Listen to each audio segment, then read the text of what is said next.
Muy buenos días a todos, les damos la bienvenida a esta familia Sello de tu Esencia.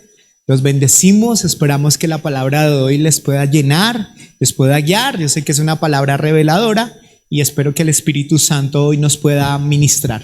Hemos titulado esta charla "A mis hijos los educo yo". Generalmente cuando hablamos "a mis hijos los educo yo", entonces generalmente uno dice no. Es una frase que ha tomado un tiempo una relevancia por el hecho de que hemos visto que nuestros hijos están enfrentados a muchas cosas que tienen que ver con filosofías humanas, con política, con pensamientos humanos y demás que han tratado sobre nuestros hijos de influenciar. Pero no quiero hablar precisamente de eso. No quiero hablar sobre, hay que cuidar a nuestros hijos, estoy de acuerdo que tenemos que ser celosos con ello, pero partiendo de ese mismo principio que Dios le está diciendo a los padres en Efesios, le dice a los papás: por favor, papás, ustedes disciplinen a sus hijos, por favor, ámenlos, por favor, cuídenlos y sean ustedes los vigilantes de ese amor, es lo que dice allí. Y cuando uno encuentra al papá Dios, uno empieza a encontrar algo, que papá Dios, cuando le está enseñando al papá y a la mamá a ser padres, es que ese mismo pensamiento de un padre se lo está transmitiendo a sus hijos para que eduquen a sus hijos. Y una de las cosas que podemos ver con el papá Dios es que papá Dios llega y dice: a mis hijos los educo yo. ¿Qué dice Dios? Dígale al que está a su lado que papá Dios mandó decir que Él es el único que lo educa a usted.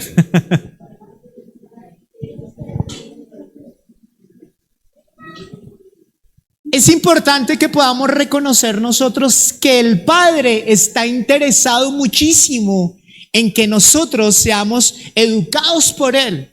El Padre eterno que nos ha traído a esta tierra con un propósito, dijo: este propósito por el cual yo tengo para ustedes es un propósito de que sean mis hijos y yo soy celoso. Uno empieza a ver al Señor cuidando a su pueblo, al pueblo de Israel, que tiene un celo por Él, y es un padre en el Antiguo Testamento. Luego Él, a través de su Hijo Jesucristo, nos adopta como hijos y empezamos nosotros a tener un padre que es celoso, que nos cuida, que nos protege, un papá que nos ama. Entonces dígale al que está a su lado: el Padre mandó decir que te ama.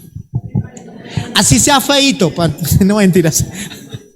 Así sea feíto, pero el Padre allí nos ama. Y quiero hablar precisamente de las características que tiene el Padre para declararnos a nosotros sus hijos.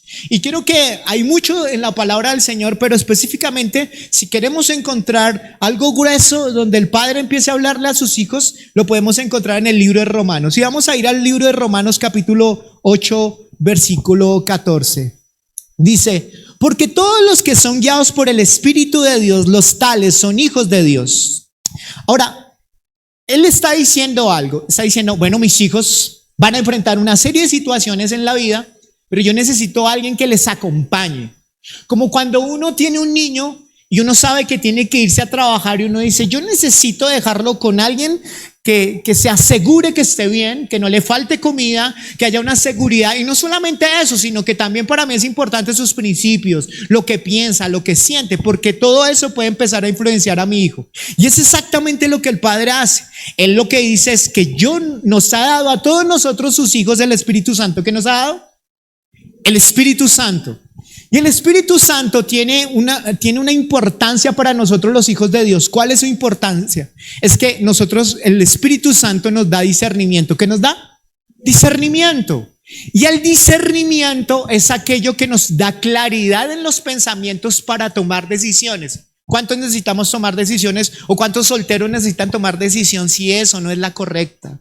O esperar y demás. Aquí se escuchó un amén. Una mujer allá que diga un amén para empezar a casarlos. No mentiras, pero ¿cuántos de nosotros sabemos que necesitamos discernimiento? Para un trabajo necesitamos discernimiento, para todo necesitamos discernimiento. Y dice que el Espíritu Santo fue dado para nosotros precisamente para eso, para darnos. Ahora, el Espíritu Santo empieza a ser una influencia en nosotros.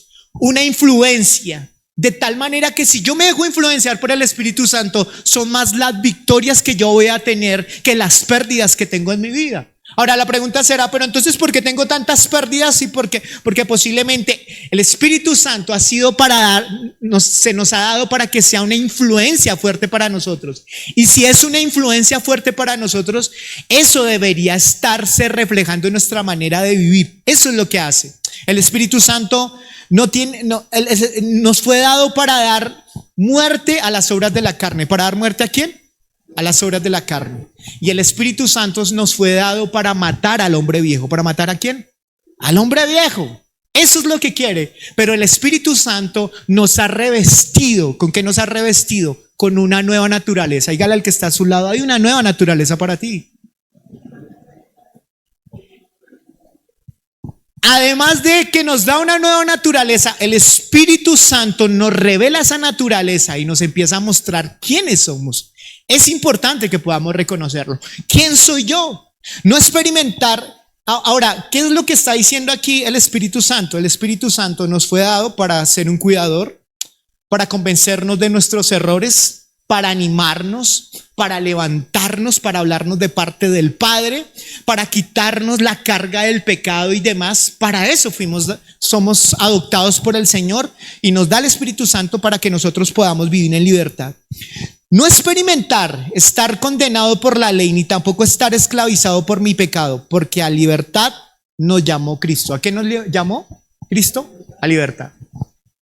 Cuando hablamos de un pecado, generalmente uno dice, pero es que parece que el Señor tuviera un problema con el pecado, a todo lo llama pecado. No, pecado es aquello que obviamente le desagrada a Dios, pero también que te limita, que se convierte en una cadena para no acercarte al Padre, pero también se convierte en una cadena que no te permite avanzar y no te permite crecer.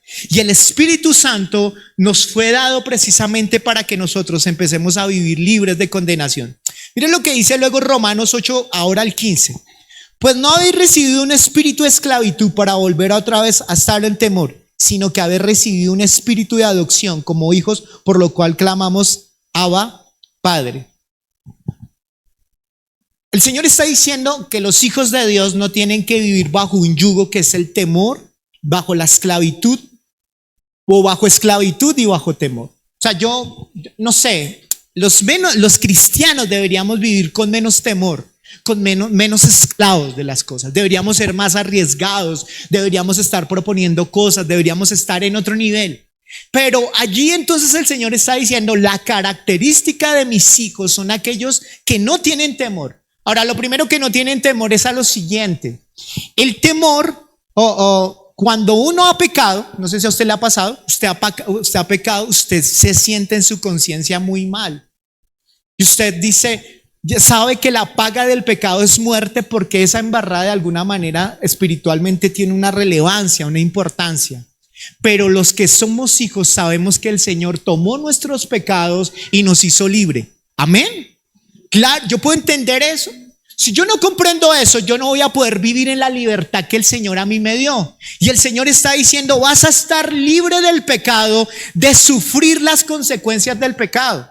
O sea, uno dice, cuando uno es hijo de Dios, uno dice, yo voy a sufrir las consecuencias de mi embarrada y demás, pero cuando soy hijo empiezo a entender, yo no voy a tener temor, porque mis embarradas el Señor las llevó en la cruz y ahora soy libre. Ahora yo no voy a tener el temor de lo que acusa mi conciencia. No, eres un pecador. Y a veces como cristianos no tenemos esa diferencia, como que hay algo que nos acusa todo el tiempo y nos acusa y nos acusa. Aquella persona que vio algo incorrecto, que está haciendo algo incorrecto, el enemigo aprovecha todo el tiempo, pero aquella que es hijo de Dios sabe que puede llevarlo a la cruz y es libre de la consecuencia de su pecado, de esa consecuencia de que su conciencia lo señale. Eso es lo que está diciendo allí. O sea, el versículo bíblico me está diciendo, tranquilo hermano, usted es un hijo de Dios. Usted no tiene por qué estar esclavizado todo el tiempo del temor. Dice el Señor, usted no fue llamado para estar en temor.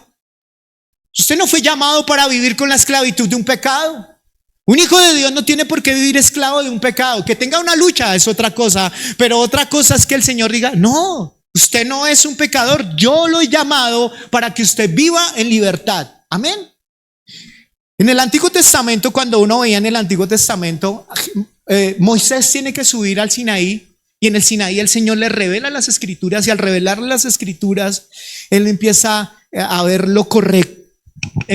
Dios le dio la ley. ¿Y qué es la ley? La ley es como algo que te señala lo malo que está en tu vida. En el Antiguo Testamento estaba escrita toda la ley. Y el hombre de por sí no podía ser perfecto porque era muy difícil cumplir toda la ley. Entonces el Señor en el Antiguo Testamento actúa de esa manera como que de alguna manera el pecado nos señalaba, pero ahora a través de la vida de Jesús ahora nosotros somos adoptados.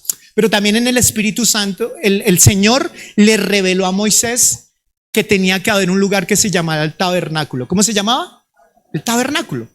¿Y qué es lo que hay en ese tabernáculo? En el tabernáculo era un lugar donde la presencia del Señor se manifestaba con poder. Entonces, quisimos de alguna manera que esto puede representar el tabernáculo. Y digámoslo así, que el tabernáculo representa el lugar donde la presencia del Señor habita. Donde la presencia del Señor, ¿qué?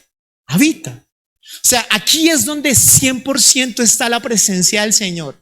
Su santidad, su justicia, su poder, su amor completamente está acá. Pero en el Antiguo Testamento había unas restricciones. Y no era que todo el tiempo podía alguien entrar a esa presencia, era muy complicado. Había un sacerdote. Y ese sacerdote era elegido por el pueblo, bueno, elegido por Dios, y el pueblo tenía que, de alguna manera, él tenía que entrar a interceder a este lugar santo. Pero si alguien llegaba a entrar a este lugar como tal y no estaba en santidad, ellos tenían que entrar como con una especie de campanas en su cuerpo y con unas cuerdas amarradas. Porque cuando ingresaban allí como tal, si dejaba de sonar las campanitas y demás, entonces empezaban a jalar el cuerpo, porque eso representaba que este hombre había entrado con pecado. Y entonces decía que estos sacerdotes estaban supremamente asustados, no dormían la noche anterior, no, mañana me va a tocar meterme en la presencia del Señor, no, y yo ese pecado que hice, no, y la oveja que me robé, no, pues nadie lo sabe, pero yo me robé una oveja y me la pasé viendo ovejas pornográficas y cosas así que nadie sabe y demás, y ahora yo cómo me voy a poder meter en este lugar. Y entonces toda la noche tenía que coger, antes de poder entrar allí, había como una especie donde él tenía como un animal en el cual lo sacrificaba y le contaba sus pecados. Había dos maneras: un derramamiento de sangre, o le contaba a un animal, a un cordero, sus embarradas, y el cordero se perdía y decía, ya estoy libre del pecado. Pero cuando entraba a este lugar, si no era por un derramamiento de sangre y no había como tal el que hubiera pagado ese animal por él, cuando entraba a este lugar automáticamente moría, porque la presencia del Señor era densa. Y cuando el Señor nos está diciendo a nosotros que nosotros ahora tenemos una libertad, es que ahora como hijos de Dios podemos entrar a este lugar que era supremamente complicado entrar, porque no podíamos hacerlo por logros. El sacerdote no podía decir, bueno, yo me porté bien, yo me porté supremamente bien, le ayudé a mi suegra, ayudé a pasar una viejita la calle y demás, yo le di unas ovejas a este, al otro, y tú la embarrada y demás. No servía por promedio. La única manera para poderlo hacer era a través de un sacrificio que era el cordero. ¿Que era el quién? El cordero. Y eso representa que para poder entrar a ese lugar especial necesitamos antes haber pasado por Cristo, conocer a Cristo, conocer su sacrificio y demás. Por eso la única manera para convertirnos en hijos es ser adoptados por el Padre a través del sacrificio de Jesús en la cruz. Amén. O sea, Jesús no solamente está quitando mis pecados, no solamente está cambiando mi vieja naturaleza a una nueva naturaleza, sino que me está permitiendo entrar en una intimidad con el Padre. Y me llaman al haber quitado mis errores, mis pecados y demás, y liberarme en su justicia, ahora puedo entrar confiadamente a la presencia del Señor. Amén. Eso es lo que representa. Ahora, ahí tenemos que preguntarnos, ¿yo soy un esclavo o yo soy un hijo? Dígale al que está a su lado, ¿eres un esclavo o eres un hijo? Porque eres un esclavo o eres un hijo. El pensamiento de esclavo es un pensamiento todo el tiempo temeroso, todo el tiempo está conforme al jefe. Bueno, si el jefe le dice tal cosa, tiene que hacerlo muy bien. Si no lo hace, el jefe le va a caer encima. Digámoslo así, que los esclavos de alguna manera tenían unos ciertos reconocimientos por cada esfuerzo. No, les dejaban, dependían si se portaban muy bien, les daban unas buenas habitaciones y si no, pues no les daban buenas habitaciones. Algunos de ellos llegaban a recibir remuneración económica y demás, pero todo el tiempo estaban pensando en agradar al hombre, en agradar al hombre, en agradar al hombre y tenía mucho temor. Eso es lo que el Señor está diciendo, tú no eres un esclavo. Y el esclavo todo el tiempo está atemorizado, papá Dios me va a caer, un rayo me va a partir, no, yo la embarré, la palabra que dije, no, yo no debo haberme comportado de esa manera, y empieza a comportarse con temor, no puede tomar decisiones, se atemoriza, hay un reto, un desafío y está paniqueado. ¿Por qué? Porque no sabe de dónde proviene. O sea, un desafío personal, una situación y demás, empieza a pensar como un esclavo y no como un hijo. Porque no entiende que Dios no le dio un espíritu de cobardía, sino un espíritu de poder, de amor y de dominio propio. Amén. O sea que todo lo puedo en Cristo, porque el Señor ha desarraigado de mí el temor para que yo pueda vivir en libertad. Eso es lo que hace el Señor. Y eso es lo que el Señor quiere para nosotros. Dios nos ha dado su favor. Eso es lo que el Padre nos está queriendo enseñar a nosotros. Ahora, Romanos 8:15 ahí mismo llega y dice, sino que habéis recibido un espíritu de adopción como hijos por el cual clamamos, Abba, Padre. Está diciendo que además de que el Señor me quita el temor como hijo, me da el Espíritu Santo. ¿Qué es lo primero que me da? El Espíritu Santo. Segundo, ¿qué quita de mí? El temor. Y tercero, me está diciendo que ahora hay una declaración espiritual. ¿Y cuál es esa declaración? Sino que haber recibido un espíritu, el espíritu de adopción como hijos, por el cual clamamos, Abba, Padre. Abba es un término de confianza, de cariño, tierno. No es cualquier cosa, es una fórmula de acercarme a Dios con confianza y me va a recibir con un corazón tierno. ¿Con un corazón qué? El Señor entiende esto. Que nosotros tenemos nuestras luchas, que nosotros somos débiles en ciertas cosas y el Señor tiene paciencia con nosotros. Usted a veces no tiene paciencia con usted mismo. Usted a veces la ha embarrado tantas veces que usted dice, no, ya el Señor me rechazó, ya el Señor no me ama, el Señor ya no me quiere, porque usted está aplicando su paciencia, pero no la paciencia del Señor. Y el Señor tiene paciencia contigo. Y el Señor nos ha declarado su amor. Porque el Señor sabe darle buenas cosas a sus hijos. ¿Sabe darle buenas cosas a quién? A sus hijos. Miren esto. Hemos tratado, hasta aquí hemos predicado como 4 veces sobre el Padre. Y no sé si tu relación con el Padre ha cambiado. Si tu relación con el Padre no ha cambiado, no es precisamente porque no se te haya enseñado, sino porque no has adoptado o no te has permitido adoptar de parte de Dios. Y no te empiezas a comportar como un hijo. Recuerdan que enseñábamos que la adopción tiene dos pasos. La primera, que los papás quieran adoptar a sus hijos. Y la segunda es que sus hijos se dejen adoptar por el Padre. Amén. Si tú no te dejas adoptar por el Padre y no crees lo que dice tu Padre, entonces vas a empezar a vivir como un esclavo y no como alguien libre.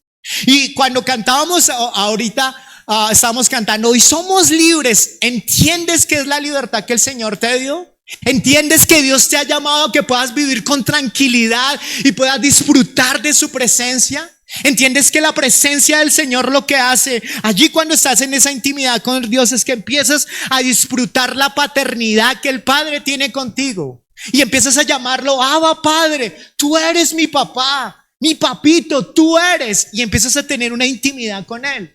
Miren el Padre cómo se compara con un hombre y dice, Mateo 7:11, con respecto a su amor, y dice, pues si vosotros siendo malos sabéis dar buenas dádivas a vuestros hijos, cuánto más vuestro Padre que está en los cielos dará cosas buenas a los que le piden.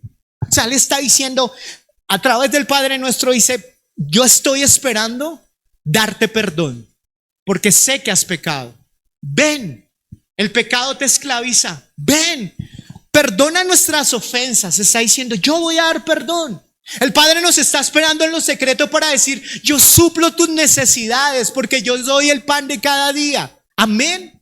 El Señor dice, a veces nosotros, no, que el Señor, yo voy a hacer guerra espiritual y me va a meter a orar para que echar fuera a los demonios y demás, pero el Padre nuestro sabe que dice que Él se ocupará de nosotros, porque Él, cuando estamos ahí en el Padre nuestro, está diciendo precisamente eso, que Él nos libra del mal. ¿Quién nos libra del mal? Dígale al que está a su lado, Dios, el Padre te libra del mal. O sea, el Padre te libra del mal. Es el Padre y está diciendo, ven a este lugar secreto porque yo te quiero dar pan, quiero librar tus pecados, quiero darte paternidad. Pero ¿qué pasa contigo? Y algunos no permiten que Dios pueda ser su padre porque tienen una comparación todo el tiempo al papá que los abandonó, al papá que posiblemente abusó de alguien o aún de tu propia vida, o posiblemente un papá que fue bien abusivo, que fue autoritario y demás, y tienes esa imagen del padre, y cuando intentas entrar a la confianza del padre, el paterno y demás, entonces tienes un problema. Y solamente a través de la intimidad con Dios es donde tu mente va a empezar a cambiar. Necesitas estar en su presencia. Por eso Él está diciendo, ese Abba Padre es un momento de paternidad y de intimidad con Dios, donde Dios te habla. El Señor quiere que tú le pidas que te proteja. El Señor quiere que tú le pidas todas tus necesidades, Él las va a cubrir conforme a su voluntad. Es lo que Él dice.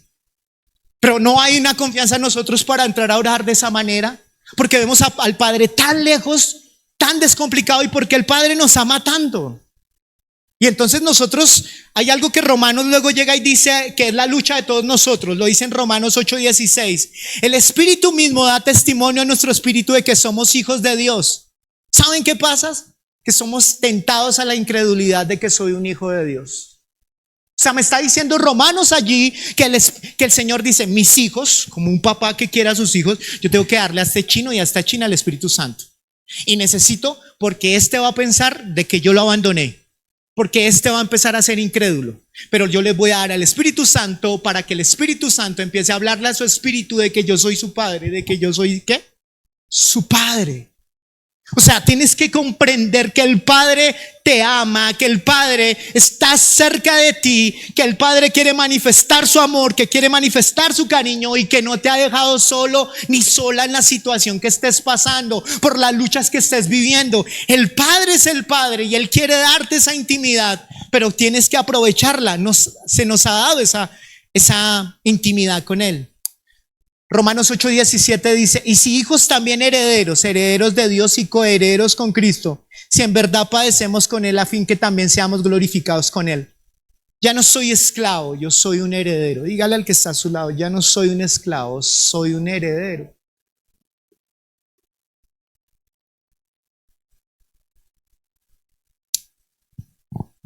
Yo me comporto como un heredero o me comporto como un esclavo. Usted se comporta como una persona vaciada. Hace un tiempo atrás estábamos en el centro y demás, y me encontré a alguien pidiendo plata con una Biblia debajo del brazo. Y obviamente uno siempre es perspicaz como, bueno, esta persona sí necesita o no necesita. Bueno, eso es otra charla. Pero recuerdo que en ese momento yo le hablé y se disgustó. Y yo le dije, pero ¿por qué no vives?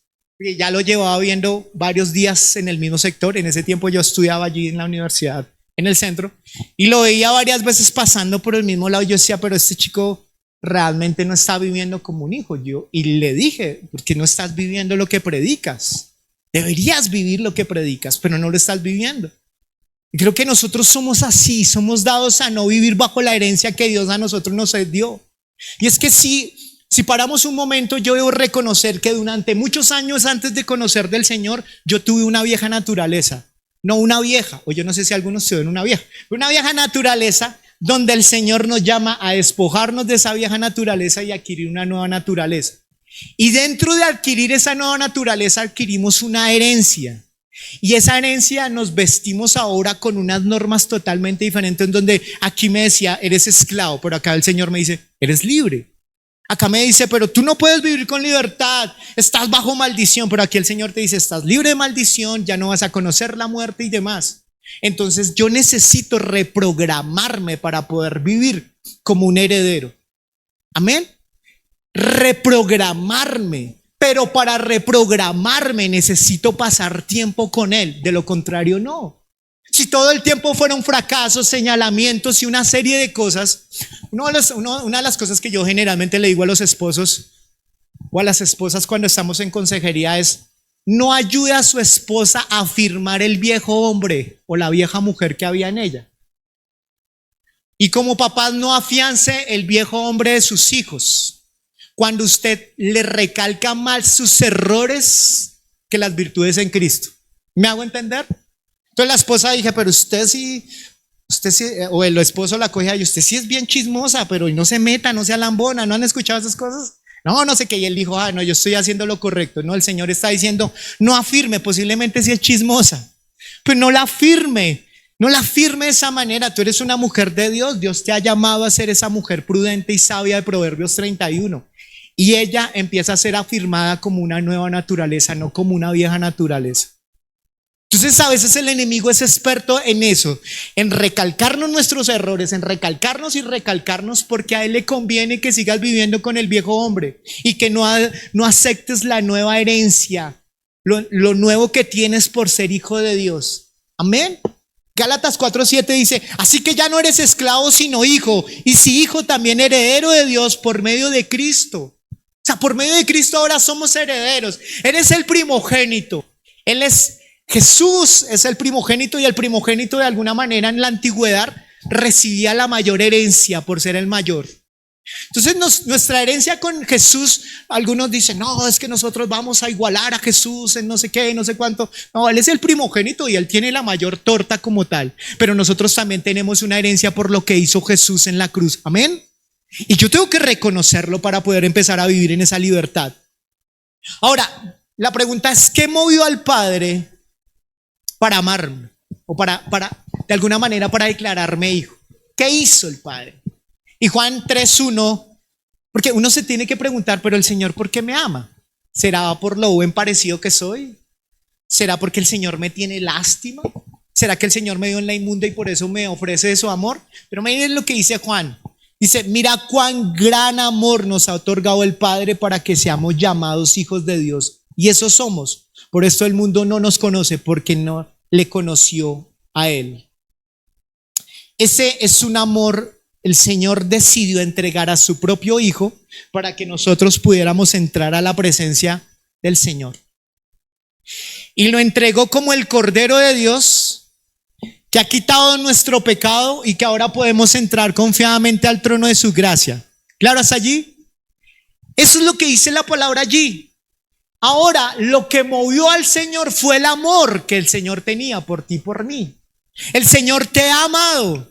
Antes de mi conversión, tú ya eras amado. Antes de tu conversión, Dios ya te amaba. Antes de las embarradas de Pedro, Dios ya lo amaba. Antes de que hubieras cometido todos esos errores, el Señor ya te amaba, porque ese es el amor de Dios. No podemos tener el concepto de que Dios está enojado con nosotros todo el tiempo y que está furioso por nuestros errores. El Señor es cercano y nos ama. Y al que ama, obviamente lo disciplina y lo corrige, pero el Señor dice, yo a ti te amo. Y quiero que disfrutes el estar en mi presencia. Y quiero que puedas disfrutar cuán cariño yo te tengo. Y el Señor tiene un amor tremendo. Dice la palabra del Señor que Él te amó antes que nacieras, que te amó desde la eternidad. Dice que su amor es inmutable. Su amor no cambia. O sea, no es que nosotros relacionamos generalmente el amor de nosotros porque somos parchudos. A veces un día se levanta uno todo de mal genio y todo raón y uno no sabe por qué, y al otro día es todo querendón y quiere y ama a otros y demás. Y a veces es súper parchudo y uno piensa que Dios es así. No, Dios hoy se levantó enojado. No, y el Señor está supremamente, porque yo pienso que Dios es así. No, su amor permanece. ¿Su amor qué? Permanece. Ahora, su amor, dígale al que está a su lado, el amor del Padre es continuo.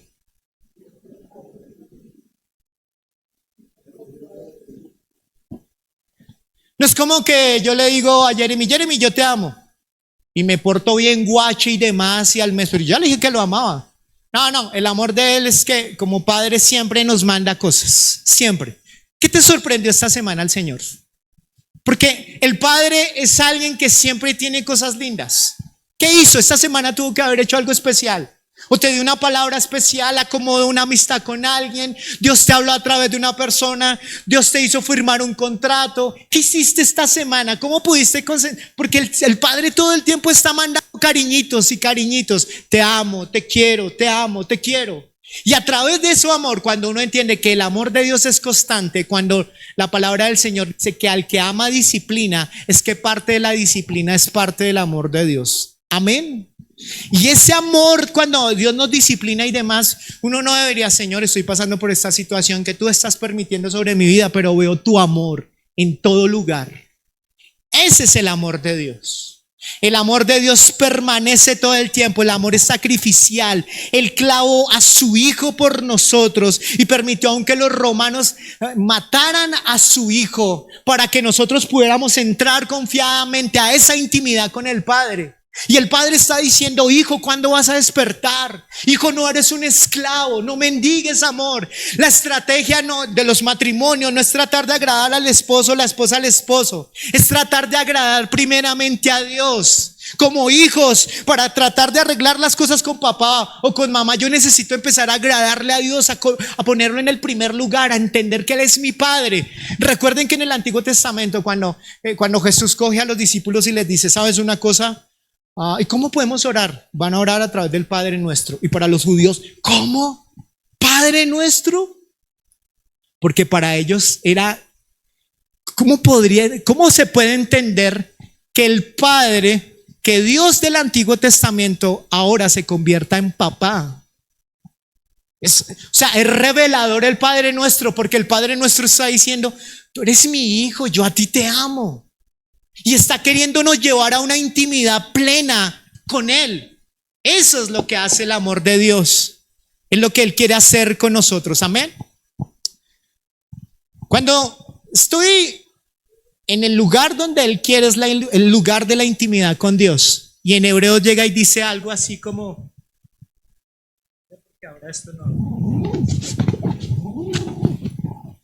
cuando Jesús muere y muere en la cruz, se rompe el velo y dice que ahora yo puedo entrar a la presencia del Señor. Los sacerdotes entraban paniqueados y temblando porque la presencia del Señor los podía matar. Pero dice que aquel que ha permitido que Jesús se convierta en su Señor, ahora a través de su sacrificio yo puedo entrar a la presencia del Señor y yo puedo empezar a tener una intimidad con Dios. Miren todo lo que el Señor ha hecho para tratar de meternos en este lugar de intimidad.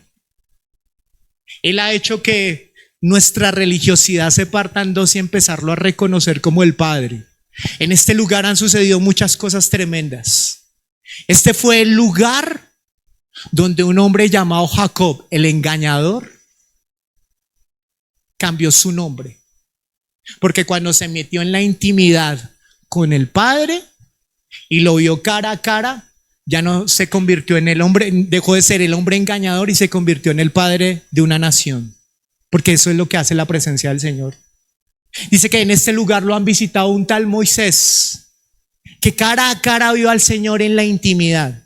Y que cuando estaba en esa intimidad tremenda con el Señor, él salió y cuando su rostro se reflejaba, era una manera tremenda. Porque era el lugar de la intimidad. El lugar de la intimidad donde el Padre dice: he mandado a mi Hijo para que ustedes vuelvan al lugar de intimidad que tenía Adán y Eva cuando veían al Padre cara a cara, cuando podían conversar con Él. El Padre tiene un deseo profundo porque podamos estar en su casa. Hombres como Juan Wesley. Juan Wesley fue un hombre que conoció de Cristo. Y él conoce de Cristo, pero él lo ve aburrido, él se siente como cansado. Y él es un hombre de Dios con la sana doctrina. Y Juan Wesley un día iba para Georgia, había hecho una evangelización, iba en un barco. Y cuando él iba en ese barco, de repente en ese barco empezó a suceder una tormenta y demás. Y todos empezaron a asustarse, pero habían unos cristianitos allí que en lugar de eso empezaron a cantar y empezaron a silbar y demás. Y Juan Wesley dice: ¿y estos manes qué se echaron? ¿Qué se comieron? ¿Estos manes qué están metiendo? Y Juan Wesley se entristeció. Finalmente no murieron. Pero Juan Wesley se entristeció porque dijo: ¿qué ellos tienen que son cristianos si yo no tengo? Y dice que eso cambió completamente su vida. Y en los libros de Juan Wesley habla precisamente de eso. de cómo el fuego en su corazón se empezó a apasionar por él, porque él sabía que le faltaba una intimidad con el Padre. Él sabía que le faltaba intimar con él. Entonces el Señor sabe que para poder estar en este lugar necesitamos intimar. Pero Él dice, yo sé que mis hijos para que entren a este lugar es imposible por sus propios medios. Necesitan al Espíritu Santo. Y por eso tenemos al Espíritu de Dios para podernos meter en este lugar y poder decir, Abba Padre. ¿Poder decir qué? Abba Padre. O sea, el Señor ha hecho todo lo que tú te imaginas para que tú y Él se puedan meter en el lugar secreto. Moisés entendió, él decía, yo quiero más de ti. Y llegó un momento donde Moisés, el Señor le dice, ¿sabes una cosa? Me cansé del pueblo, me cansé de todos, ya no más, ya no voy con ustedes, les voy a mandar un ángel. Y Moisés solamente lo dice a alguien que puede estar en la intimidad con Dios. ¿Saben qué dicen? No. No nos movemos de acá si tú no vas con nosotros. Ese es alguien de la intimidad con Dios. Un David un día la embarró, pecó. Y David dice, me importa, quíteme en el reinado, quíteme en las tierras, quíteme en todo lo que quiera, pero no me quites tu Santo Espíritu. Porque él sabía cuál era el placer de estar en la intimidad con Dios. De estar en la intimidad con su Padre. Amén.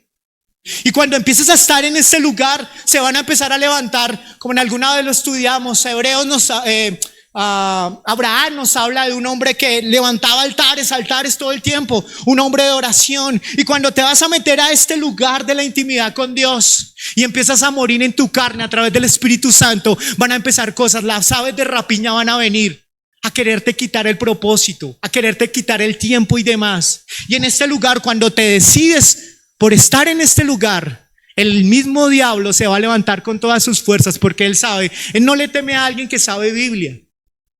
Él no le teme a alguien que predica muy bien. Él no le teme a alguien que adora muy bien. Él le teme a alguien que es de la intimidad con Dios. Y si hay algo que el Padre te está llamando es a tener una intimidad con Él. Amén. Y saben, yo que aprendo acá, aprendo varias cosas. Uno, aprendo a ser hijo. El mundo afuera me enseña a ser el viejo hombre todo el tiempo. Pero cuando estoy acá empiezo a ser cambiada mi mentalidad y empiezo a tener intimidad, una intimidad con el Señor, y empiezo a entender que todo lo que diga el mundo no importa, sino lo que dice Dios importa, que su amor es más importante, su voz es más importante que cualquier cosa.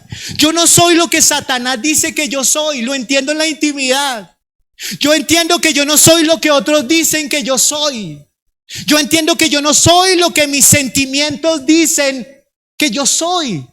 Yo no soy lo que mis logros dicen que yo soy. Yo no soy lo que mis fracasos o tropiezos dicen que yo soy. Yo no soy lo que mis estatus económicos dice que yo soy. Porque todo eso es una mentira y mentira. Yo soy lo que el Señor dice que yo soy. Amén. Dígale al que está a su lado precisamente y dígaselo con toda la pasión. Tú eres lo que Dios dice que tú eres.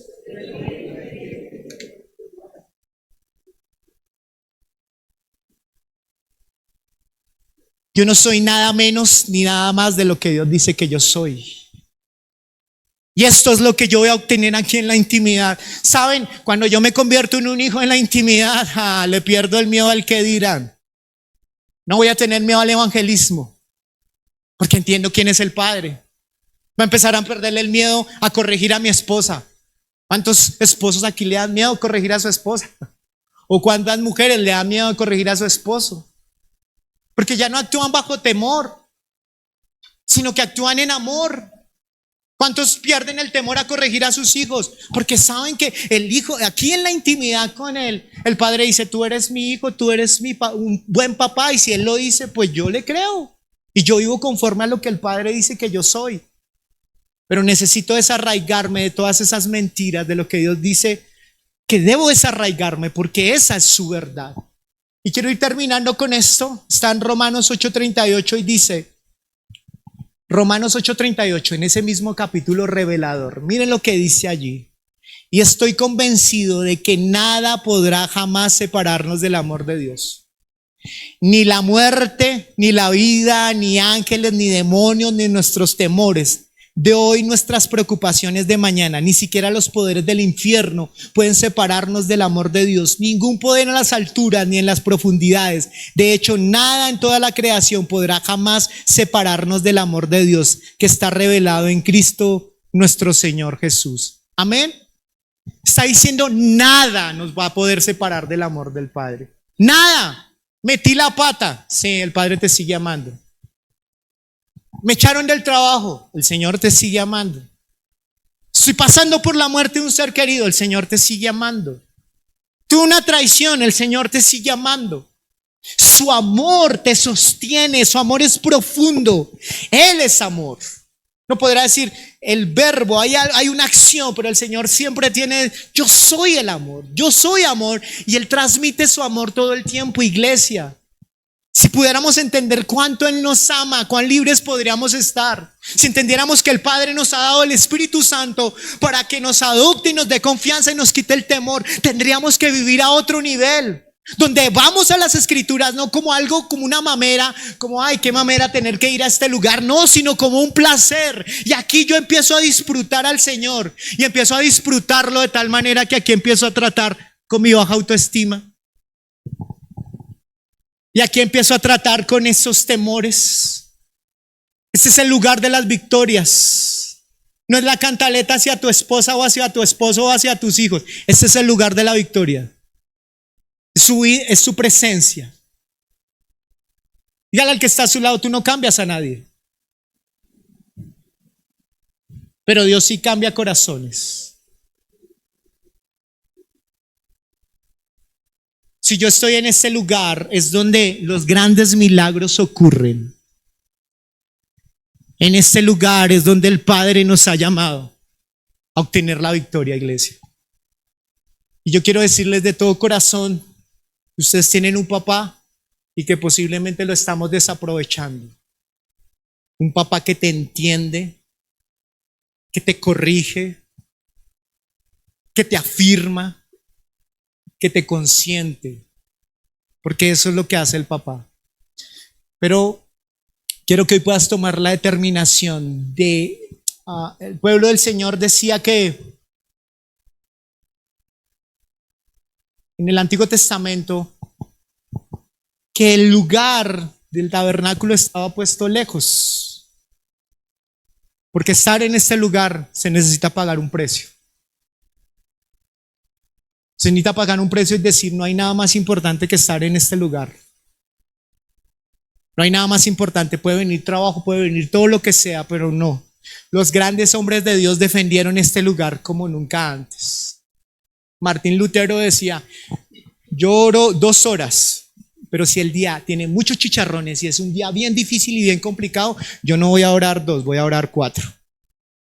Porque él sabía que para poder rendir necesitaba estar en su presencia. Iglesia, no podemos seguir con la pesadez de no tener una intimidad con el Padre. Necesitamos entrar en esa intimidad donde los milagros, donde voy a poder conocer al Padre, voy a conocer su voluntad, voy a conocer que el Señor está a nuestro favor, que Él nos ama. No es un Dios cruel que te quiere dejar en el camino y sufriendo para que aprendas. No es un Padre que nos ama. Eso es todo el tiempo lo que manifiesta. Amén. Amén. Quiero que se ponga en pie y vamos a orar.